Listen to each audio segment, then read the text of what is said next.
So good morning, everybody. Thank you, Myung. Before I start my presentation, let me express my sincere thanks on behalf of the Sana Hastakala and Fairtrade Group in Nepal for inviting me to this summit and giving this opportunity to share some of our experience, what we have been doing as Fairtrade Producer Organization in Nepal.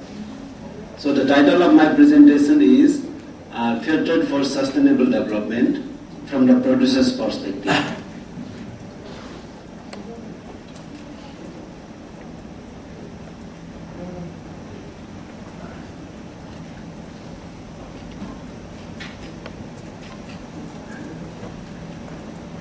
So namaste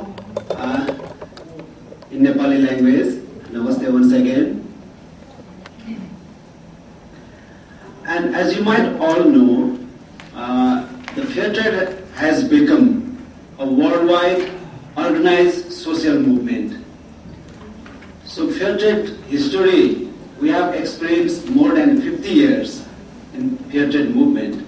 And so it has, at the moment, it has become a recognized social movement to provide opportunities to economically disadvantaged and marginalized producers of the South in order to alleviate poverty.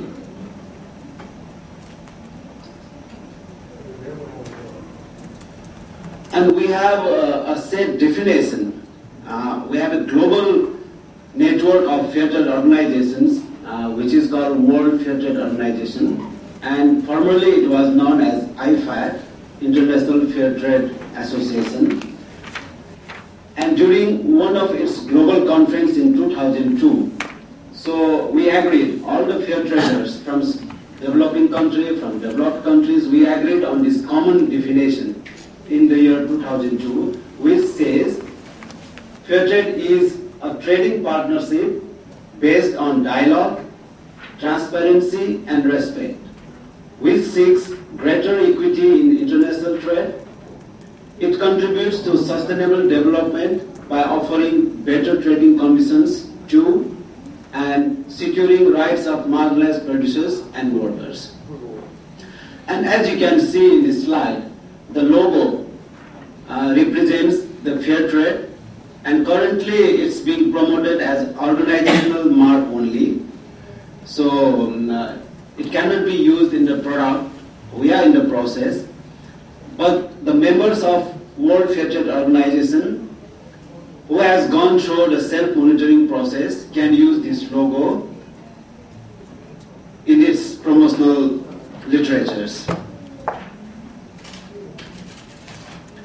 So the Fairtrade strategic intent is to work deliberately with marginalized producers and workers in order to help them move from a position of vulnerability to security and economic self-sufficiency, to empower them, to empower producers and workers as stakeholders in their own organizations, and actively to play a wider role in the global arena to achieve greater equity in international trade.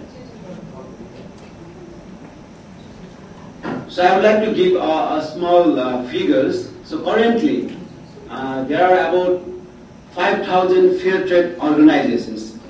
In abbreviation, we call it FTOs, in over 70 countries. So that's why I said in the beginning it's a worldwide movement.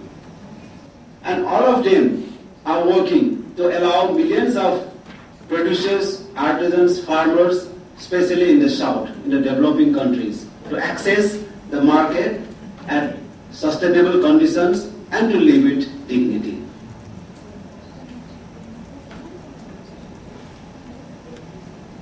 So to do that, we, the fair traders, we put the people first, not the profit. So I would like to go into this slide and would like to tell you brief about the fair trade chain. So there are many stakeholders involved in fair trade. So it all starts with the actual artisans, farmers, and the producers. So it could be the artisans in the handicraft sector, or it could be farmers in the agriculture sector. So they all are involved in the production. So most of the artisans, farmers, and producers are based in the southern part of the globe, mostly in developing countries like Nepal, India, Bangladesh. In the same way, the developing countries in Africa and the developing countries in Latin America. Then we have groups. So when I said artisans, farmers, and producers, I'm talking about the individuals. Then we have small groups like micro-enterprises, cooperatives, and clubs. So where they form a group of many individual artisans. And they are also involved in the production, and they are also mostly based in the southern part of the globe. Then we have fair trade organizations in the south. So they do, and most of them are working as NGO, trading companies, and they do both. So they are involved in the production as well as marketing. So my organization, Sana Hastakala, falls in this category. So Sana Hastakala is a fair trade organization based in South. So we do have a production unit, we do the production, at the same time we sell the products produced by our artisans to the developed market. Then there are fair trade organizations in the north, in the developed countries, in US, in Europe, of course. Lately it has started in Asia, Asian developed markets. So it all started in Japan. So it's growing now in South Korea. So recently, so it developed in Hong Kong as well. So such northern FTOs, they are involved in buying or importing products from southern FTOs. Then they do the wholesaling or retailing in their concerned markets. Then there are retail shops, also known as world shops in Europe. So in Europe they are better known as world shops. In some countries they give different names. In some countries they say fair trade shops. So all of those retail outlets are busy in retailing. Then of course they are consumers. So this is in brief the fair trade chain. And all the fair trade organizations, mostly the producers organizations in the south who directly work with the artisans and producers. So they have to comply with 10 fair trade standards. And these standards are also developed by the global body, World Fair Trade Organizations. So I won't go in detail. So these standards are, number one is creating opportunities for economically disadvantaged producers. So that includes the poor, marginalized, illiterate, physically disabled. So all FTOs should work in providing opportunities for such marginalized producers. Then another standard is, while doing fair trade business, so the dealings should be transparent and accountability. And all the fair trade organizations should promote fair trade. That means they should know what the fair trade is, so how the products are made, and from where the products come from. Then the fourth standard is payment of fair price. That include payment of fair wage to the producers, as well as fair price for the consumers as well. So we believe that the producers should get, there are certain standards, for, like in our country, like in Nepal. So we take the minimum wage fixed by the government. So when we say the fair wage, so it should not be less than the government fixed minimum wage, but it should be above that, or in some way. So that wage should be able to maintain the basic necessities of the producers. So having said that, in another side, when we say the fair price to the consumer, so sometimes there is tendency of cheating the consumers also. So the fair trade organizations should work in such a way that the price for the consumers is also fair, and at the same time the ways we pay to the producers are also fair. So the next standard is gender equity. In most of the developing countries like ours, there is especially the women workers are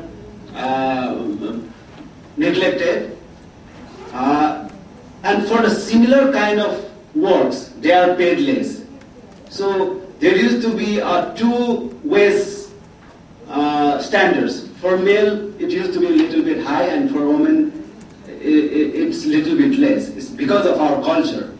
So in fair trade, what we say, the fair trade organizations make sure that the women are also equally paid as the men are paid. So there should be a gender equity. And we give priority to the women workers because the conditions of women in developing countries like us are very bad. Another standard is about the working conditions. The fair trade organizations should ensure that the working conditions should be very healthy and safe.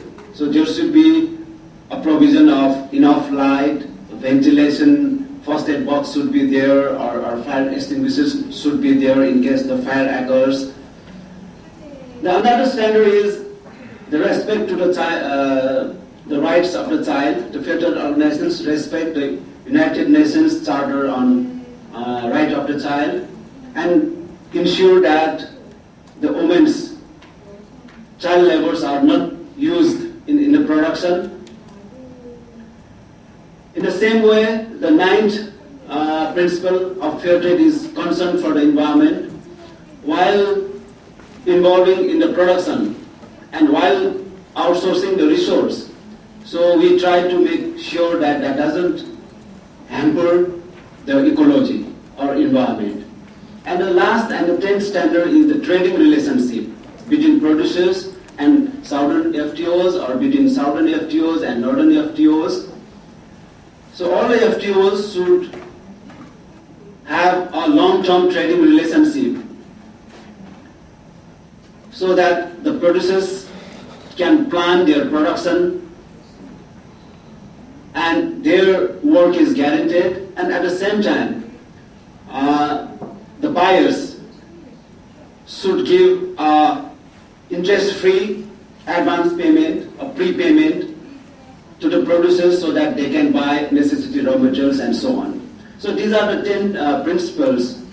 All the FTOs, even in the producers, fair trade organizations in developing countries, they comply. So having said all these theoretical things, now I would like to move briefly into the case of Nepal. So in Nepal, the fair trade movement started in 1980s. And currently, there are 16 fair trade organizations working under the umbrella of Fair Trade Group Nepal, and collectively, so we are providing opportunities for physically, socially, and economically challenged people, directly or indirectly, to about 35,000. And as you all know, Nepal is one of the poorest countries in the world, and we don't have much opportunities. Industries are not developed, agriculture is not developed, so people go abroad to work. So our friends from Korea might see a lot of Nepalese people coming to Korea to work because we don't have much opportunities there in Nepal. So though it's in a small scale, the fair trade organizations are trying to create opportunities for such needy people in the country.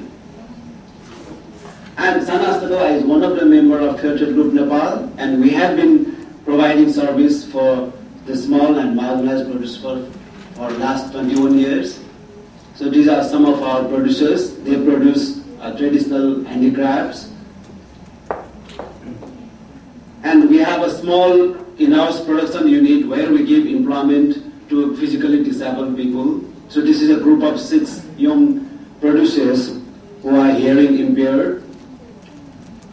And what they have to say, so some are working for 3 years, some are working for 5 years. So I would like to cite a quote of one of our producers who says, "Working at Sana Hastakala is fun and I'm very satisfied with my earning that I have been able to support my family as well." And another says, "It was difficult for her to run her family of 2 children and her husband, but after she joined Sana Hastakala 3 years ago, it made her life easier. She has been educating her 14-year-old son and 5-year-old daughter with her earning." So that way, there are a lot of such stories whose life have been changed because of the fair trade movement. So they had no money, they had no opportunities, they had no employment, and the fair trade had created many opportunities which has changed the life of such marginalized producers.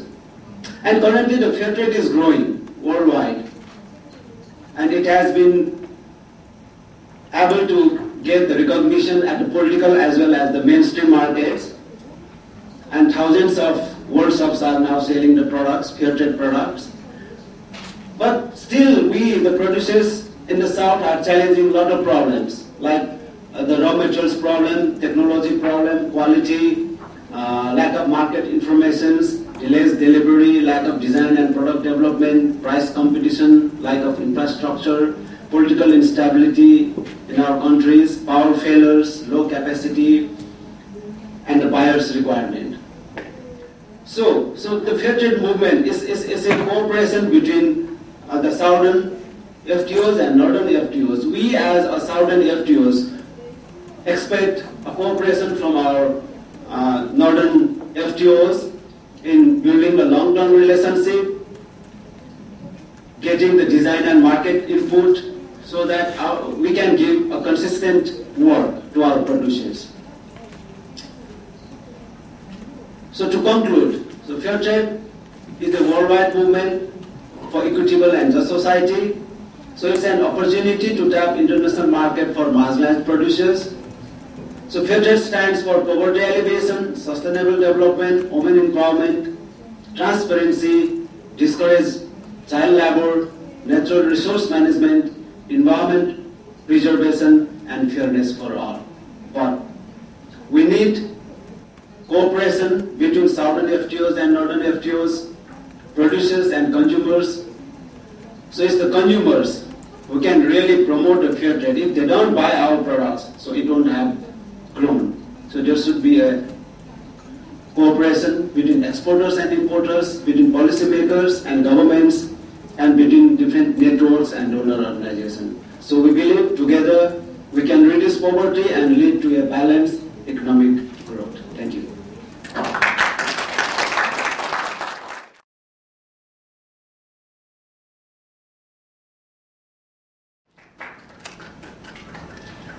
예, 안녕하세요. 찬드라 씨의 그 공정무역의 전반에 관한 그러한 얘기를 아주 깊이 잘 들었습니다. 아이콥 생협에서 공정무역을 추진하는 그런 과정의 이야기를 그냥 편안하게 이야기를 하고 싶습니다. 그 아이콥 생협은 제가 아이콥 생협하고 인연을 맺게 된 게 지금 꼭 12년입니다. 아직도 발전하려면은 지금부터이지 않나 하는 그런 생각이 드는데, 소비자의 한 사람으로서, 엄마의 한 사람으로서 이제 식품 안전, 집에 식탁을 안전한 먹을거리로 만들어 보자 하는 그런 취지에서 생협 활동을 시작을 했습니다. 가서 식품 안전을 배우면서 또 식품 안전이 우리 집에서만 그치면 안 되겠다. 그래서 밖에 그 식품 안전도 상당히 중요하고 학교뿐만이 아니라 우리가 사실 여러분들도 저녁을 집에서 드시는 분이 몇 분이나 계실지 잘 모르겠습니다. 그래서 그 학교 급식 운동과 더불어 식품 안전 교육, 또 식품 안전을 위해서 식당에 또 식품 안전 지수라는 거를 지금 정해보자 하는 그런 식으로 저희가 운동을 하고 있습니다. 오늘은 그 공정무역, 아이쿱 생협에서의 그 공정무역을 말씀드리겠는데요. 아이쿱 생협이 너무 생소하기 때문에 첫 번으로 아이쿱 생협 소비자생활협동조합의 그 가치를 먼저 보겠습니다.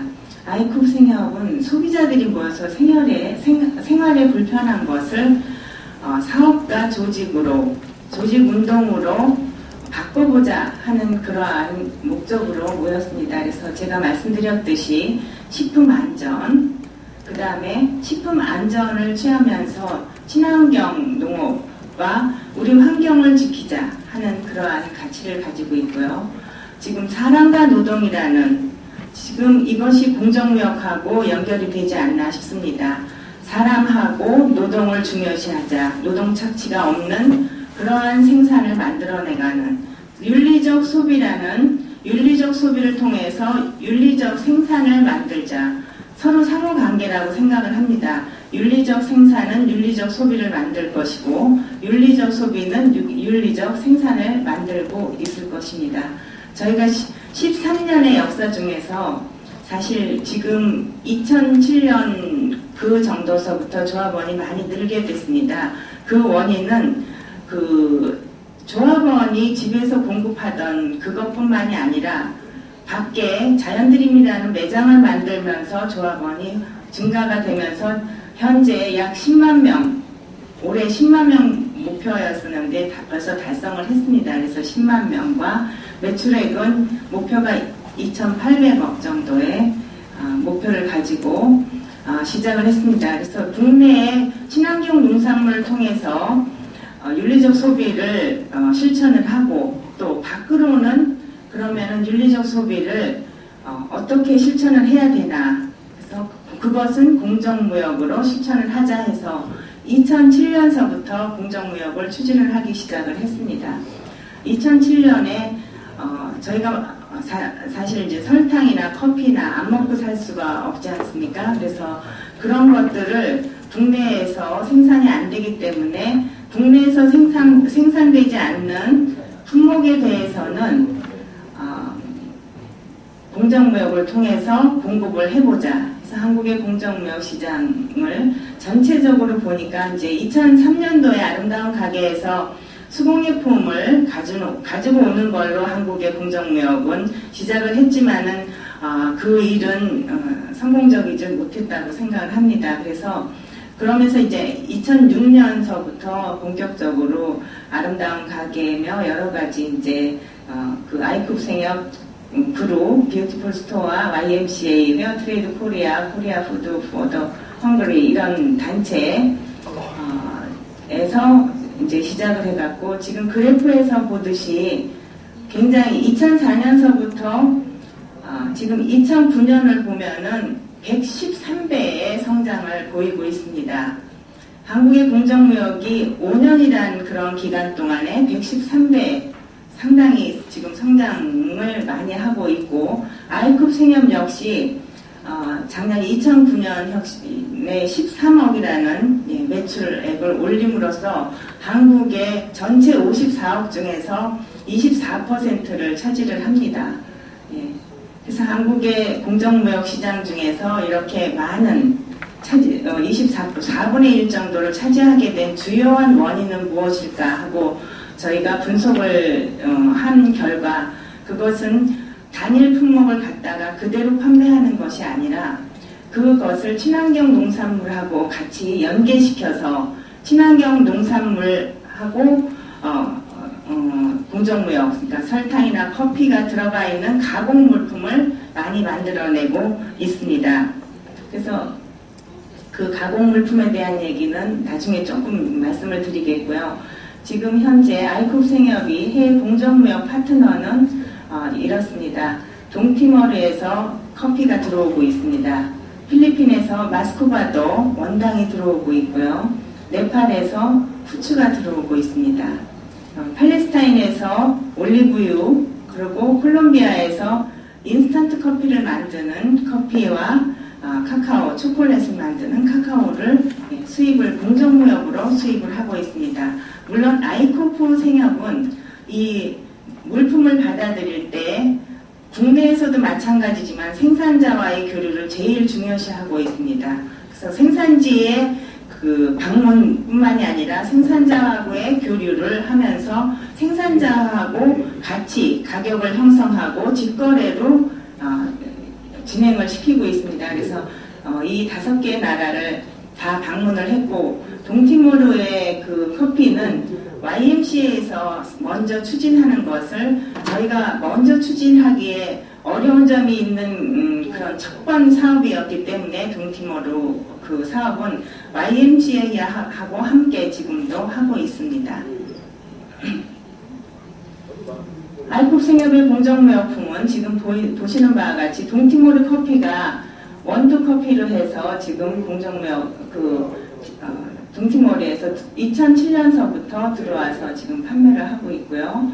그리고 마스코바도 설탕이 있고, 그 다음에 콜롬비아의 인스턴트 커피, 콜롬비아에서 들어온 초콜릿, 카카오로 초콜릿을 만들고 있습니다. 팔레스타인 올리브유, 네팔의 후추, 네팔의 S하고 KTE서부터 이제 네팔에서 후추가 2009년서부터 교류를 하기 시작했습니다. 그 네팔 생산자가 너무 멋있고, 네팔을 갔다 와서 그 후추 나무를 보고 모두들 후추가 그렇게 생겼구나 이렇게 처음 알게 되었습니다. 후추 나무를 보고 이 후추를 많이 먹어야겠구나 하는 얘기를 하면서 후추의 나무도 알게 되고, 그 생산자, 특히 이제 그 네팔의 생산자 분이 굉장히 잘생기셔가지고 또 다음에는 그 네팔에 가서 그 생산자를 꼭 만나봐야 되겠다 하는 그런 얘기들도 활동가들이 같이 했습니다.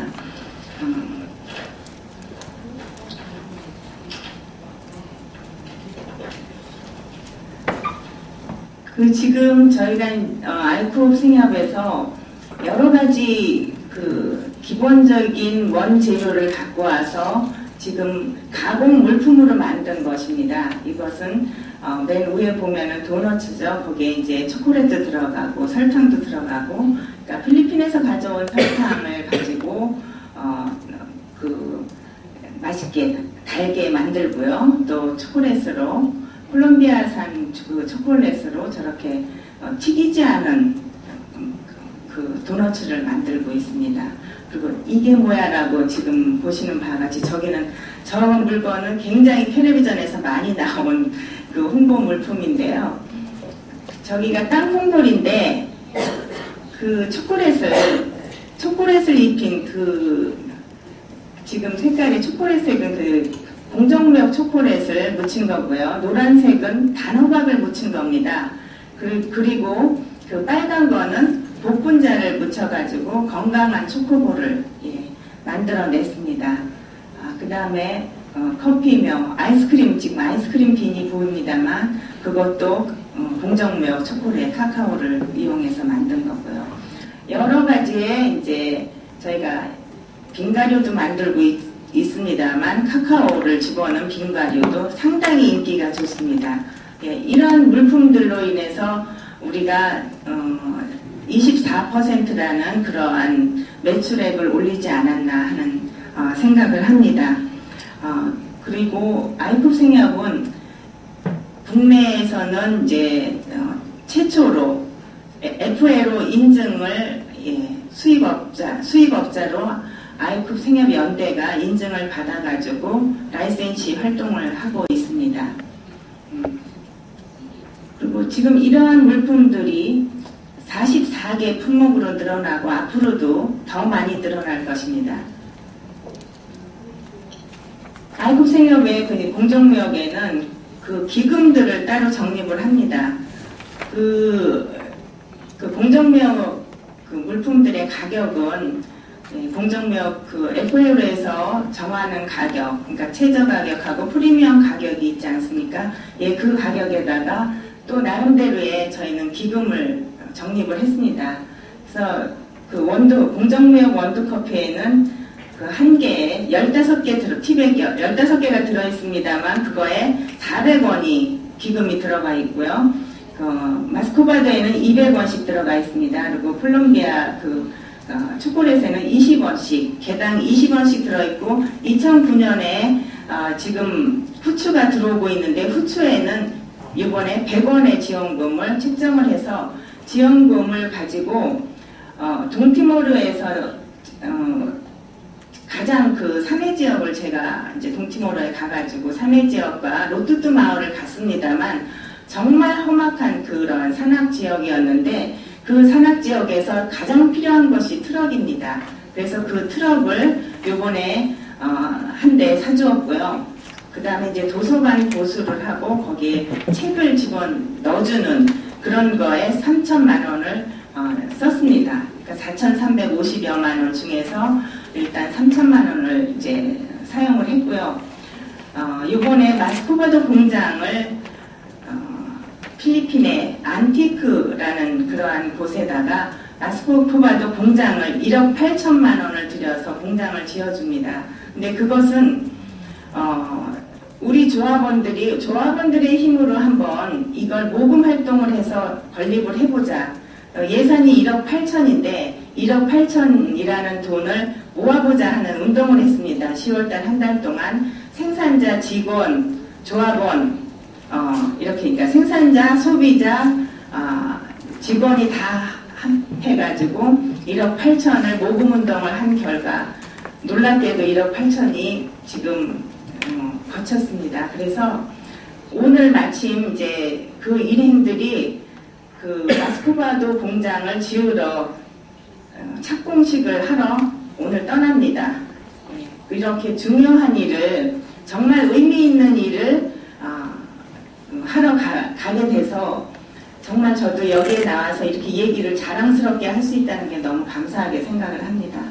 우리의 그 공장은 마스코바도에다가 건립을 하면은 지금은 43톤이 들어오고 있지만은 매실철에 상당히 많은 마스코바도가 팔리기 때문에 내년에는 한 100톤 정도가 수요가 될 거라고 생각을 하면은 그 공급을 위해서 그 공장에서 마스코바도가 생산이 되리라고 생각을 하고 거기에서 한 50가구 정도의 가족들이 50가족들이 같이 생산자로서 활동을 할 수 있을 거라고 생각을 합니다. 그 생산자들은 아이쿱 생협의 소비자들하고 계속적인 교류가 분명히 이루어질 거라고 생각을 하고 우리 활동가들도 또 조합원들도 그곳을 가보고 싶어 합니다. 그래서 계속적인 그러한 지속적인 일이 이루어질 거라고 생각을 하고요. 이번에 홍보 작업을 한 것입니다. 공정무역의 달콤한 공장 건립을 위한 희망 기금을 함께 해주세요 하는 걸로 쭉 매장 전국의 80여 개의 매장에서도 이 모금을 했고요. 지역조합에서 다 같이 했고 2010년 이제 오늘부터 가서 착공을 하고 4월 달에 완공 예정입니다. 그러면은 이제 이것이 본론인 것 같습니다. 지속가능한 공정무역을 위해서 아이쿱 생협에서는 어떤 과제를 가지고 있는가? 그러면은 처음에 국내 공정무역 단체와 연대를 하는 것이 중요하다고 생각을 합니다. 혼자서 독주하는 것이 생산자, 소비자가 함께 교류를 하면서 또 국내에 있는 모든 단체들이 또 정부가 같이 연대를 하면서 힘을 합해도 힘든 일이라고 생각을 합니다. 그래서 첫 번째로 국내 공정무역 단체와 연대를 하고 끊임없이 공정무역 기금을 통한 제3세계 지역사회를 지원하는 그럼으로써 지속 가능해질 수 있는 그런 공정무역이 될 거라고 생각을 하고요. 그 다음에 아까 말씀을 드렸듯이 품목 다양화와 가격 경쟁력, 고품질로 나가야 되지 않은가. 아까도 말씀을 드렸지만은 아까 그 찬드라 씨의 말씀에도 생산자에도 공정한 가격을 책정해야 되지만 소비자에도 공정한 가격이 있다고 생각을 합니다. 그 소비자들이 지금 현재는 공정무역을 만졌다가도 이거 이렇게 좀 비싸지 않나 하는 생각을 먼저 하게 되거든요. 윤리적 소비를 하기 위해서 10%의 가격을 올렸을 때 얼마만큼 그거를 호응할까 하는 조사를 한번 몇 년 전에 한 적이 있습니다. 그랬을 때 그 조사 대상자의 44%만 10%가 가격이 올라가도 나는 그것을 선택하겠다. 그렇게 선택을 해주셨습니다. 그래서 가격도 상당히 중요하기 때문에 가격 경쟁력도 있게끔 그렇게 만들어 나가야 되지 않나. 그런데 제 생각에는 지금 현재는 그게 굉장히 어려운 단계라고 생각을 합니다. 그래서 지금 한국의 공정무역 단계에서는 의식 있는 분들이 먼저 앞서서 주셔가지고 10% 20% 비싸더라도 생산자의 그 열악한 사정을 저희들이 다 인식을 하고 그것을 우리가 선두에 서서 그러한 시장을 만들어 나가는 일에 중점을 둬야 될 시기가 아닌가 생각을 합니다. 그러면서 대량 소비가 이루어진다면은 그러면은 대량 생산이 가능하지 않을까. 그럼으로써 가격이 또 내려가지 않을까 하는 그런 걸로 아이쿱생협에서는 그래야지 지속가능한 공정무역이 되겠다 하는 말씀을 드리고 싶습니다. 그래서 공정무역이 다양화되고 끊임없이 국내 친환경 농산물하고 이 친환경 농산물을 확대하는 것은 우리나라의 농촌을 살리는 길하고 그러니까 똑같은 생산자를 위해서 윤리적 소비를 하는 그러한 친환경 농산물과 공정무역 원료를 같이 합쳐서 그 다양한 품목들이 만들어질 것입니다.